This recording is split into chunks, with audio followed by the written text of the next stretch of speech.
అందరికీ వందనాలు. పిచ్చుక పొట్ల మజ్జిగ పులుసు. పిచ్చుక పొట్ల సన్నగా ముక్కలు కోసుకొని తాలింపులో వేసి మగ్గించి మిక్సీలో పచ్చి కొబ్బరి ఎక్కువగా పచ్చిమిరపకాయలు ఉప్పు జీలకర్ర వేసి ఆడించి పొయ్యి కట్టేసిన తర్వాత ఇవి కూడా వేసి భోజనాలప్పుడు ఒక పావుగంట ముందు చిక్కని పెరుగు కలుపుకుంటే బాగుంటుంది.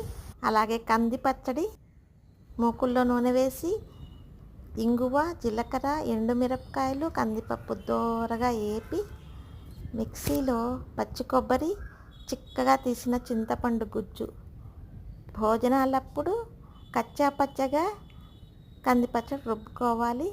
తైవాన్ మిరప మళ్ళీ నిండుగా పువ్వు వచ్చింది.